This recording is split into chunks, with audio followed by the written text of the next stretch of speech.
వైభవోపేతమైన ఒక ఉద్యానవనంలో.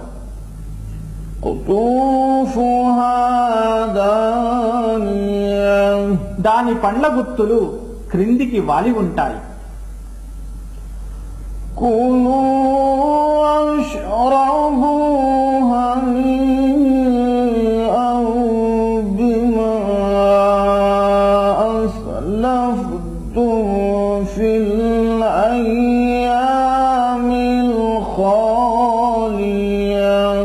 హాయిగా తినండి, త్రాగండి, ఇంతకు ముందు గడిచిన రోజుల్లో మీరు చేసుకున్న కర్మలకు ప్రతిఫలంగా అని వారితో అనబడుతుంది.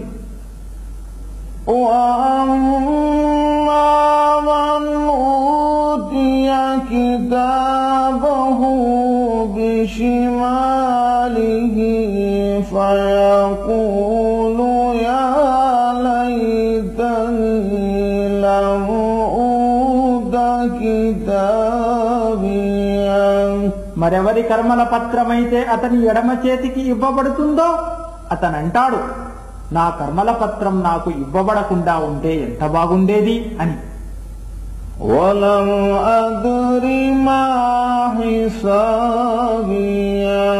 నా లెక్క ఏమిటో నాకు తెలియకుండా ఉంటే ఎంత బాగుండేది అంటాడు.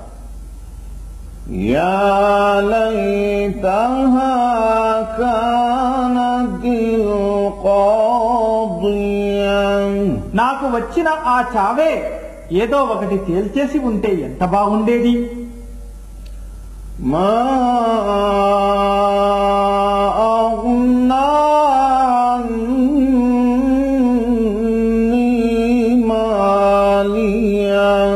నా ఐశ్వర్యం నాకేమాత్రం పనికి రాకుండా పోయింది.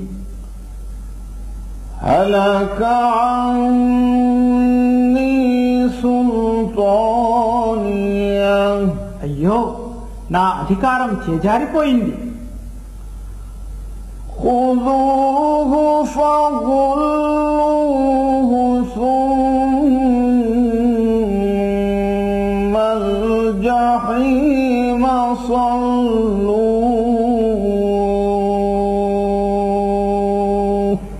ఆ సమయంలో ఆజ్ఞాపించబడుతుంది, పట్టండి ఇతన్ని, ఇతని మెడలో సంకెళ్లు వేయండి, మరి ఇతన్ని నరకంలోకి త్రోసివేయండి.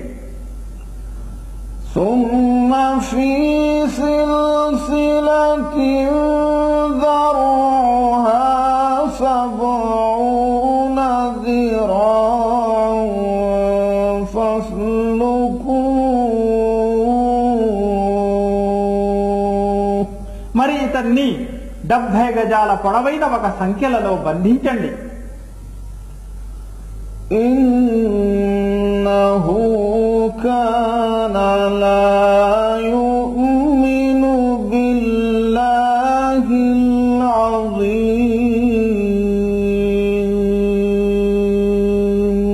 వీడు మహోన్నతుడైన అల్లాహ్ను విశ్వసించేవాడు కాదు.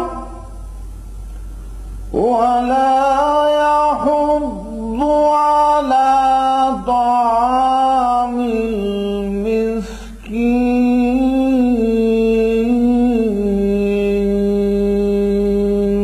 బీదవానికి అన్నం పెట్టే విషయంలో ప్రజలను పురికొల్పేవాడు కూడా కాదు.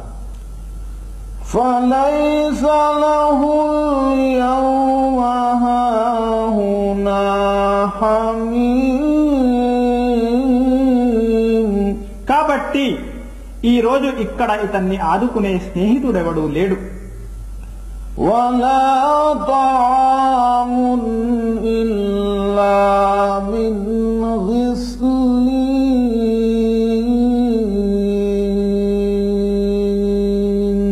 గాయాల కడుగు తప్ప ఇతని కొరకు మరే ఆహారం కూడా లేదు. لا يأكله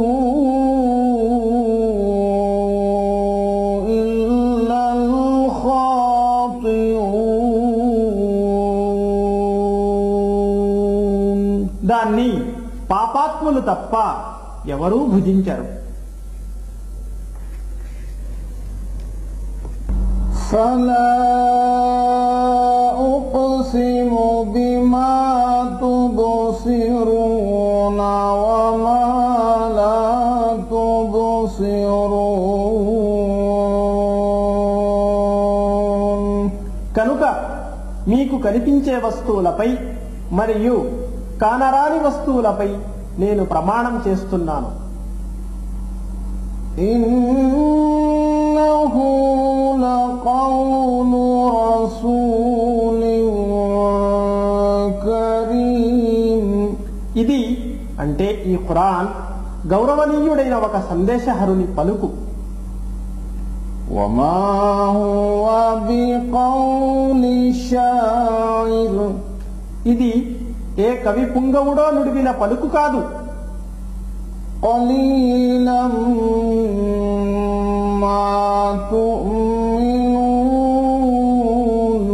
కానీ మీరైతే విశ్వసించేది బహు తక్కువ.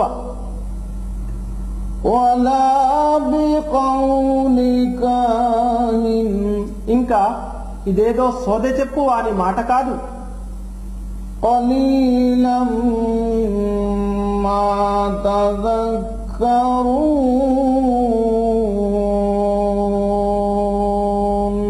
మీరైతే యోచన చేసేది బహు స్వల్పం. تنزيل من رب العالمين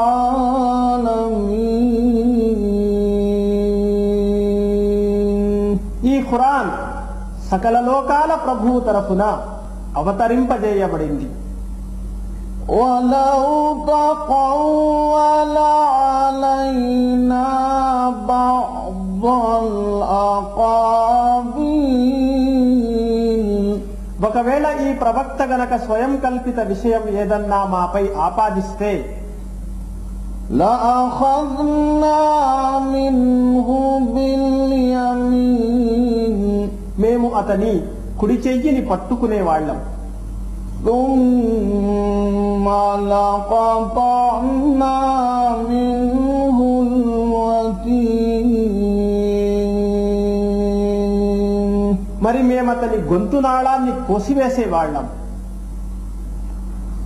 فما منكم من أحد عنه حاجزين మరి మీలో ఎవ్వరూ దీని నుండి మమ్మల్ని ఆపలేకపోయేవాళ్లు.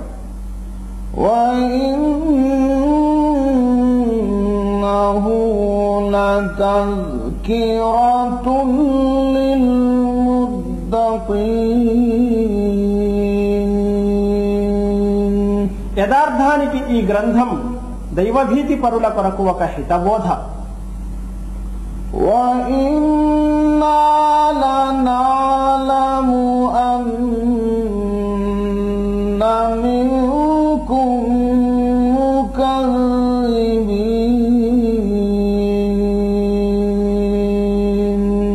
మీలో కొందరు ధిక్కరించేవారున్నారన్న సంగతి మాకు బాగా తెలుసు. وإنه لحسرة على الكافرين ఇంకా అవిశ్వాసుల కొరకు ఇది పశ్చాత్తాపకరమైనది. وإنه لحق اليقين ఇంకా ఇది తిరుగులేని సత్యం. فسبح باسم ربك العظيم కనుక ఓ ప్రవక్త, మీరు మహోన్నతుడైన మీ ప్రభువు నామం యొక్క పవిత్రతను కొనియాడండి.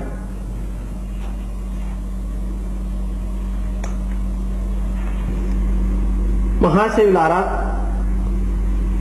అల్-హాఖ్ఖా సూరాలో తీర్పు దినం గురించి ప్రధానంగా వివరించడం జరిగింది. స్వతహాగా దైవ భావన మనుషులందరిలోనూ ఉంటుంది. కానీ చాలా మంది మరణానంతర జీవితాన్ని నమ్మరు.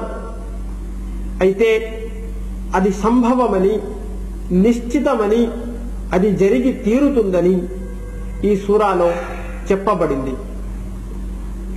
ఈ ప్రపంచం దారుల్ జజా కాదు, ఇది నిజానికి దారుల్ అమల్.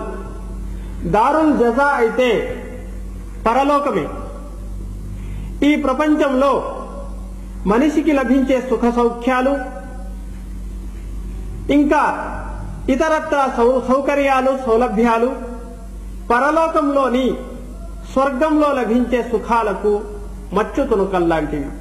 అలాగే ఈ ప్రపంచంలోని కష్ట నష్టాలు, ఇక్కడి యాతనలు, ఇక్కడి ఆపదలు నరకంలో లభించే శిక్ష యొక్క ఒక నమూనా లాంటివి.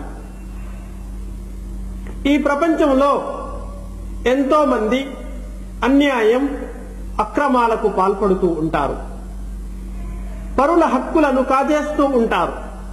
అయినప్పటికీ ఇక్కడి న్యాయస్థానాల నుండి, ఇక్కడి చట్టాల నుండి తప్పించుకుని వారు తిరుగుతూ ఉంటారు. అదే సమయంలో మరికొందరు ఎన్నో సత్కార్యాలు చేస్తారు. కానీ వారి మంచి పనులకు గాను వారికి తగిన బహుమానం లేక ప్రతిఫలం ఈ ప్రపంచంలో వారికి లభించదు. అందుకే అల్లాహ్ నేరస్తుల్ని శిక్షించటానికి, సద్వర్తనులకు బహుమానం ఇవ్వటానికి మరో ప్రపంచం అంటే మరణానంతర జీవితాన్ని ఉంచారు. ఏదో ఒకనాడు తాను తన ప్రభువు సమక్షంలో నిలబడి సమాధానం చెప్పుకోవలసి ఉంది అన్న భావన ఉంది చూశారు, అది మనిషిని మంచి వైపుకు ప్రేరేపిస్తుంది. ఆ జవాబుదారీ భావనే చెడు పనుల నుండి కూడా అతన్ని వారిస్తుంది. కనుక మరణానంతర జీవితాన్ని విశ్వసించేవారు, దాన్ని నిరాకరించేవారు ఎన్నటికీ ఒక్కటి కాలేరు. ఎందుకంటే పరలోకం కొరకు మానసికంగా సిద్ధంగా ఉండేవాడు ఒక్కొక్క చెడు పట్ల భయపడుతూ ఉంటాడు. అయితే పరలోకం లేదు పొమ్మనేవాడు ఘోరమైన పాపాలు, నేరాలు చేసి కూడా నిర్భయంగా ఉంటాడు. పైగా తన ధాటికి తిరుగులేదు అన్నట్లుగా వాడు స్వైర విహారం చేస్తూ ఉంటాడు. బహుశా అందుకే మక్కాలో అవతరించిన సూరాలలో ఎక్కువ భాగం మరణానంతర జీవితానికే అధిక ప్రాముఖ్యత ఈ సూరాలలో, మక్కాలో అవతరించిన సూరాలలో ప్రాధాన్యత ఇవ్వటం జరిగింది. ఈ సూరాలో ఆద్ జాతి, సమూద్ జాతి, ఫిరౌన్ జాతుల ప్రస్తావన కూడా వచ్చింది. వారి వద్దకు దైవ ప్రవక్తలు వచ్చారు. ఏళ్ల తరబడి రుజుమార్గం వైపుకు వారిని ఆహ్వానించారు. స్వర్గ సుఖాల శుభవార్తను వాళ్లకు వినిపించారు. నరకయాతనను గురించి, మరణానంతర జీవితంలో శిక్ష గురించి వారిని భయపెట్టారు. కానీ ఆయా జాతుల వారు దైవ ప్రవక్తల సందేశాన్ని అహంకారంతో ధిక్కరించారు. అలంతర కైఫ ఫఅల రబ్బుక బియాద్ ఇరమ జాతిల్ ఇమాద్ అల్లతీ లం యుఖ్లక్ మిస్లుహా ఫిల్ బిలాద్. ఆద్జాతి చరిత్ర ప్రసిద్ధిగాంచింది. శరీర దారుఢ్యం దృష్ట్యా గాని, ఎత్తైన స్తంభాలతో భవన నిర్మాణాలు చేయటంలో గాని ఆద్జాతితో పోటీ పడగల జాతి మరేది ఆనాడు ఉండేది కాదు. కానీ ఈ నిర్మాణ కౌశల్యం వల్లనే, ఈ తెలివితేటల వల్లనే అహంకారం వాళ్లల్లో పేరుకుపోయింది. తమను మించిన వారు లోకంలో మరెవరూ లేరు అనేటటువంటి పొగరుతో, గర్వంతో వారు దైవ ప్రవక్త యొక్క సందేశాన్ని నిర్లక్ష్యం చేశారు. పర్యవసానంగా వారిపై దైవాగ్రహం విరుచుకుపడింది. భయంకరమైన పెనుగాలులు వీచాయి. ధిక్కార సమూహమంతా పెనుగాలికి ఆహుతి అయిపోయింది. బలాఢ్యులుగా పేరు మోసిన వారు గాలి దెబ్బకు దిమ్మ తిరిగి చెట్ల మొదళ్లలాగా కుప్పకూలిపోయారు. ఆ తరువాత సూరాలో సమూద్ జాతి ప్రస్తావన వచ్చింది. ఎటువంటి సమూద్? సమూదల్లజీన జాబు సహర విల్వాద్. లోయలలో శిలలు చెక్కి మేడలు నిర్మించటంలో సమూద్ జాతి తనకు తానే సాటిగా ఉండేది. కానీ ఈ ప్రత్యేకత కారణంగానే వారు దైవ ప్రవక్తను కష్టపెట్టి ఒక భయంకరమైన శబ్దం చేత నాశనం చేయబడ్డారు. ఫిరౌన జిల్ అవతాద్ అల్లజీన తగౌ ఫిల్ బిలాద్. ఫిరౌన్ జాతి గురించి దివ్య ఖురాన్లో ఎన్నో చోట్ల ప్రస్తావన వచ్చింది. అవతార్ మేకులు గల ఫిరౌన్ అని చెప్పబడింది. ఫిరౌన్ యొక్క సామ్రాజ్యం, అతని యొక్క ప్రభుత్వం ఆనాడు ఎంత సుస్థిరంగా ఉండేది, ఎంత విస్తరించి ఉండేది అంటే అటువంటి జాతి ప్రపంచంలో ప్రభుత్వం, పరిపాలన, సామ్రాజ్యం దృష్ట్యా మరెవరూ అతనికి సాటి వచ్చేవారు కాదు. అయితే ఆ అహంకారం, ఆ పొగరు మూలంగానే ఫిరౌన్ జాతి కూడా దైవ ప్రవక్త అయిన హజరత్ మూసా అలైహిస్సలాంను ధిక్కరించడం వల్ల వారు దైవ శిక్షకు గురి చేయబడ్డారు. అలాగే నూహ్ జాతి కూడా జల ప్రళయంలో మునిగిపోయింది. చెప్పవచ్చింది ఏమిటంటే, దైవ ప్రవక్తలు ఏ శిక్ష గురించి అయితే భయపెట్టారో అది రానే వచ్చింది. అయితే ఆ తరువాతి జాతి వాళ్ళు ఎన్నడూ క్రితం అంతకు ముందు జరిగినటువంటి జాతులపై ఏ దైవశిక్ష అయితే వచ్చిందో వాటి నుంచి ఆ తరువాతి వారు ఎన్నడూ గుణపాఠం నేర్చుకోలేదు. నేటికి చాలా మంది దైవ వచనాలను, ప్రవక్త ప్రబోధనలను, తీర్పు దినాన్ని ధిక్కరిస్తూ ఉంటారు. వీరికి స్వర్గ నరకాల భావన గాని, ప్రభువు ముందు జవాబు చెప్పాలన్న భావన గాని ఎంతమాత్రం వారిలో ఏ కోశానా ఉండదు. ఈ విధంగా మనిషి దేవుణ్ణి ధిక్కరిస్తూ ఉండగా మరోవైపు అతని రికార్డు మరోవైపు రూపుదిద్దుకుంటూ ఉంది. దైవాదేశంతో శంఖం ఊదబడినప్పుడు ఆనాడు పర్వతాలు దూదిపింజాల్లాగా ఎగిరిపోతాయి. ఆకాశం బ్రద్దలైపోతుంది. మళ్లీ చనిపోయిన వారంతా తిరిగి లేపబడతారు. నేల చదునుగా చేయబడుతుంది. 80 దైవదూతలు దైవ సింహాసనాన్ని ఆనాడు పట్టుకుని అవతరిస్తారు. హశ్ర్ మైదానంలో అల్లాహ్ అందరినీ సమావేశపరుస్తాడు. ఆనాడు అందరి యొక్క కష్టం తీసుకోబడుతుంది. ఆనాడు అందరి గుట్టు రట్టవుతుంది. దైవాన్ని, దైవ గ్రంథాన్ని, దైవ ప్రవక్తను, తీర్పు దినాన్ని విశ్వసించి మంచి పనులు చేసిన వారి రిపోర్టు ఆనాడు వారి కుడి చేతికి ఇవ్వబడుతుంది. కుడి చేతికి రిపోర్టు అందిన వారు అమితంగా సంతోషిస్తారు. స్కూల్లో పాస్ అయిన పిల్లాడు ప్రోగ్రెస్ రిపోర్టును తీసుకుని తన కుటుంబం వారి వైపుకు, తన ఇంటి వారి వైపుకు ఏ విధంగా ఆనందంగా త్రుళ్లిపడుతూ వస్తాడో అదేవిధంగా తీర్పు దినం నాడు ఏ మనిషి కుడి చేతికైతే అతని కర్మల పత్రం ఇవ్వబడుతుందో అతను అమితానందంతో తన కుటుంబ వాసుల వైపుకు, తన ఇంటి వారి వైపుకు పరుగెత్తుకుంటూ వస్తాడు. ఫయఖూలు హావు ముక్కు కితాబియా, ఇదిగో నా కర్మల పత్రాన్ని చూసుకోండి, నా కర్మల పత్రాన్ని చదువుకోండి. నాకు ఇటువంటి కర్మల పత్రం ఏదో ఒకనాడు లభిస్తూ ఉండేదని నేను అనుకుంటూనే ఉండేవాణ్ణి అని చెప్పి వాళ్లతో చెప్పుకుంటాడు. ఫహువ ఫీ ఈషతిర్ రాజియా ఫీ జన్నతిన్ ఆలియా.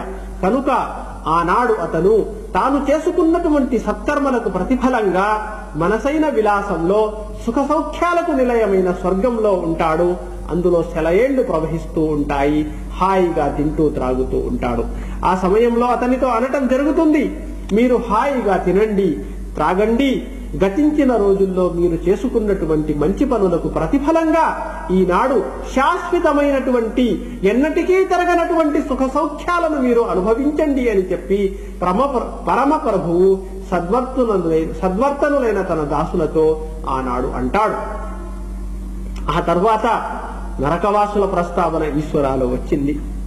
ఎవరైతే అల్లాహ్ను, ప్రవక్తను, తీర్పు దినాన్ని ధిక్కరించారో వారికి వారి ధిక్కార వైఖరి మూలంగా వారి రిపోర్టు వారి ఎడమ చేతికి ఇవ్వబడుతుంది. వారు నరకాగ్నికి ఆహుతి చేయబడతారు. వారి పరిస్థితి ఆనాడు ఎంతో దయనీయంగా, నికృష్టంగా ఉంటుంది.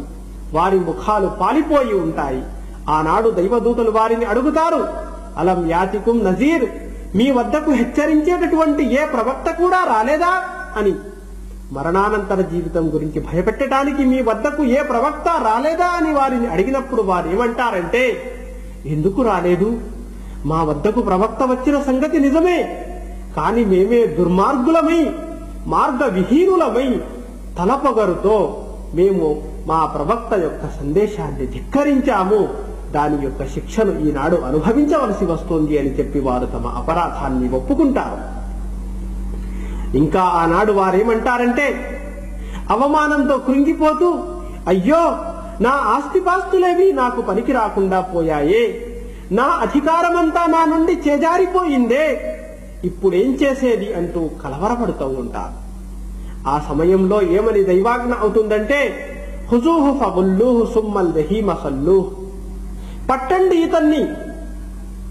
ఇతని మెడలో గుదిబండ వెయ్యండి, ఆ తరువాత ఇతన్ని తీసుకెళ్లి నరకంలోకి త్రోసివెయ్యండి అని చెప్పి దేవుని యొక్క ఆజ్ఞ అవుతుంది.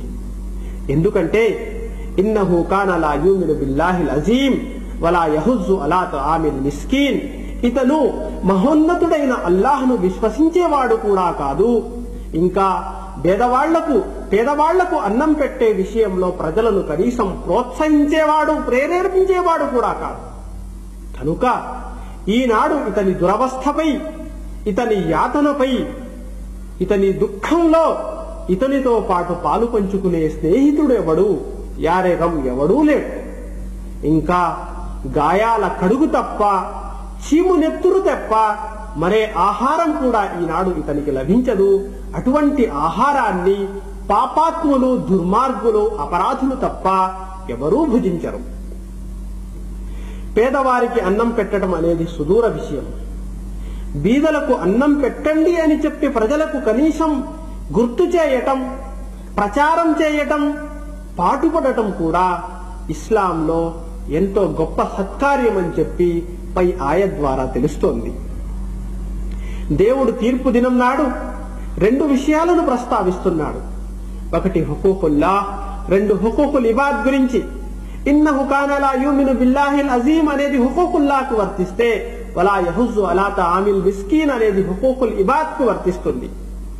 దేవుడు తన హక్కులను నిర్వర్తించటంలో ఒకవేళ దాసుడు గనక ఏదన్నా లోపాన్ని కనబరిస్తే, తాను కరుణామయుడు గనక తాను తలిస్తే తన దాసుని క్షమించగలడు. కానీ హుకూకుల్ ఇబాద్ అంటే తోటి మానవుల హక్కులను గనక అతను కాజేస్తే, తోటి వారిని గనక అతను సతాయిస్తే, ఆ బాధితుడు, ఆ పీడితుడు వచ్చి ఇతన్ని క్షమించేదాకా ఎట్టి పరిస్థితుల్లోనూ క్షమించనని చెప్పి కూడా దేవుడు అంటున్నాడు. కాబట్టి ఆనాడు మంచివారికి స్వర్గం, చెడ్డవారికి నరకం లభించటం అవసరం. ఎక్కడ స్వర్గం, ఎక్కడ నరకం? లా యస్తవి అస్హాబుల్ నారి వ అస్హాబుల్ జన్న, అస్హాబుల్ జన్నతి హుముల్ ఫాయిజూన్. నరకానికి వెళ్లేవాళ్లు, స్వర్గానికి వెళ్లేవాళ్లు ఎట్టి పరిస్థితుల్లో కూడా ఒక్కటి కాలేరు. ఈ యథార్థానికి స్వర్గంలో ప్రవేశించే వారే సాఫల్యం పొందినవారు. ఇది ఈ సూరాలోని మొదటి రుకు యొక్క సారాంశం. సూరాలోని 2వ రుకులో అంతిమ దైవ ప్రవక్త అయిన ముహమ్మద్ ముస్తఫా సల్లల్లాహు అలైహి వసల్లం గారు ఒక కవి అని, ఒక ఇంద్రజాలికుడని, మాంత్రికుడని, సోద చెప్పువాడని చెప్పి నిందించే వారికి ఈ 2వ రుకులో సమాధానం, తిరుగులేని సమాధానం ఇవ్వటం జరిగింది. ఇన్నహు లఖౌలు రసూలిన్ కరీం, ఇది ఏ కవి పుంగవుడో లేక సోద చెప్పువాడో పలికినటువంటి పలుకులు ఎంత మాత్రం కావు. ఇదైతే యథార్థానికి ఎంతో గౌరవనీయుడైన, ఆదరణీయుడైన సందేశహరుని యొక్క పలుకు, ఇది కవి పుంగవుని యొక్క పలుకు కాదు అని చెప్పి సూరాలో చెప్పడం జరిగింది. తంజీలుం మిర్ రబ్బిల్ ఆలమీన్, ఈ ఖురాన్ అయితే యథార్థానికి సకల లోకాల ప్రభు తరఫున అవతరింపజేయబడింది. మేము రాయభారిగా నియమించబడినటువంటి ప్రవక్త గనక ఎప్పుడైనా తన తరఫున ఏదైనా కొత్త విషయం కల్పించి గనక చెబితే మేము అతని కుడి చెయ్యిని పట్టుకుంటాం. అంతేకాదు మేమతని బృహద్దమని గొంతు నాళాన్ని కోసివేసేవాళ్లమని కూడా దేవుడు స్పష్టం చేస్తున్నాడు. కాబట్టి ఈ ఆయత్ ద్వారా ప్రవక్త యొక్క బాధ్యత, ఆయన గారి యొక్క నిజాయితీ, దైవవచనాన్ని, దేవుని యొక్క సందేశాన్ని అంటే వహీని ప్రజలకు వినిపించటంలో, ప్రజలకు అందజేయటంలో ప్రవక్తలు ఎంత మాత్రం హెచ్చు తగ్గులకు పాల్పడరు. ఒకవేళ వారు గనక అలాంటి అపరాధానికి ఎట్టి పరిస్థితుల్లోనూ ప్రవక్తలు అలాంటి పని చెయ్యరు. ఒకవేళ అలాంటి విషయం గనక ప్రవక్త తన తరఫున ఏదన్నా కల్పించి చెబితే మేము ఆయన యొక్క కుడి చేయిని పట్టుకునే వాళ్ళమని చెప్పి దేవుడు ఈ సూరాలో ఈ ఆయత ద్వారా స్పష్టం చేశాడు. కాబట్టి మనం సత్యాసత్యాల మధ్య, ధర్మాధర్మాల మధ్య విచక్షణను పాటించాలి. దైవాన్ని, దైవ గ్రంథాన్ని, దైవ ప్రవక్తలను విశ్వసించాలి. అంతిమ దైవ గ్రంథమైన ఖురాన్ను, అంతిమ దైవ ప్రవక్త అయిన హజరత్ ముహమ్మద్ ముస్తఫా సల్లల్లాహు అలైహి వసల్లంను విశ్వసించి అనుసరించాలి. మరణానంతర జీవితాన్ని సత్యమని నమ్మాలి. దాని పట్ల ఎప్పుడు భయంతో కృంగిపోతూ దైవ సాన్నిధ్యాన్ని, ఆయన యొక్క ప్రసన్నతను పొందటానికి అనవరతం పాటుపడుతూ ఉండాలి. వాఖిరు దావానా అనిల్ హమ్దులిల్లాహి రబ్బిల్ ఆలమీన్. వస్సలాము అలైకుం వరహ్మతుల్లాహి వబరకాతుహు.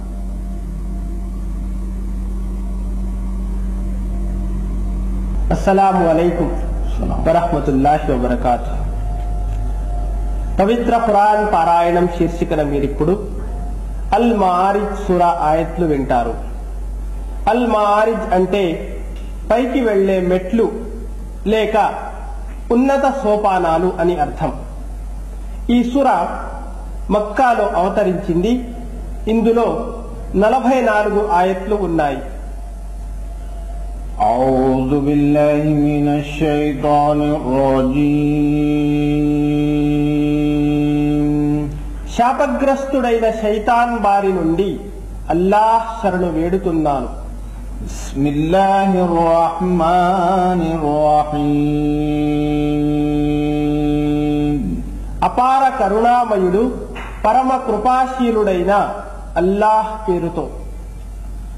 سأل سائل بعذاب واقع. అడిగేవాడొకడు తప్పనిసరిగా రానున్న శిక్షను అడిగాడు. للكافرين ليس له دافع. అంటే అవిశ్వాసుల కోసం దాన్ని ఎవరూ తప్పించలేడు.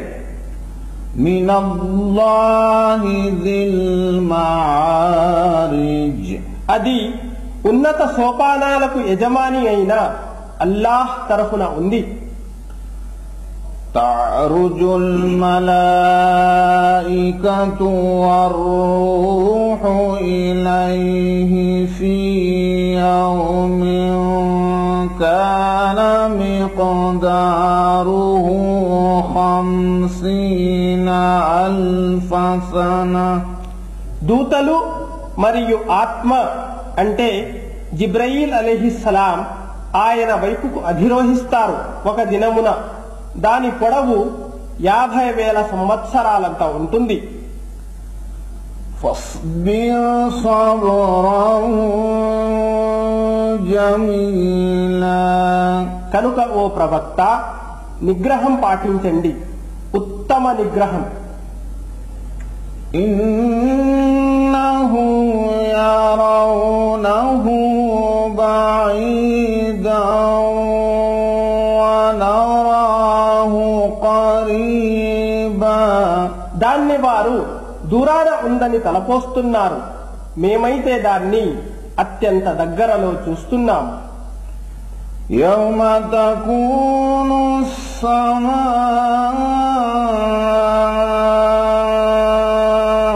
كالمهل.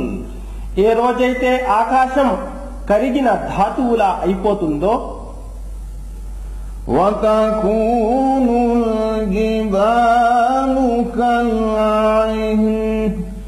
ఇంకా పర్వతాలు ఎప్పుడైతే ఏకిన రంగురంగుల ఉన్నిలా అయిపోతాయో, ولا يسأل حميم حميما. మరియు ఏ ప్రియ స్నేహితుడు తన ప్రియనేస్తాన్ని పలకరించడో, يبصرونهم. వారు వండొకరికి ఎదురెదురుగా ఉంటారు. يود المجرم لو يفتدي من عذاب يومئذ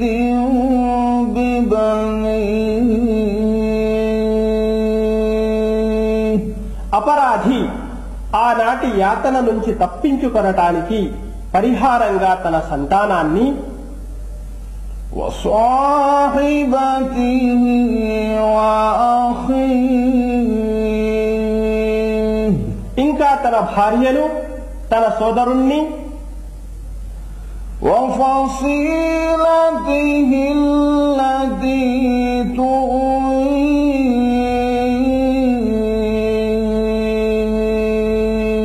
తనకు ఆశ్రయమిచ్చిన తన కుటుంబాన్ని ومن في الأرض جميعا ثم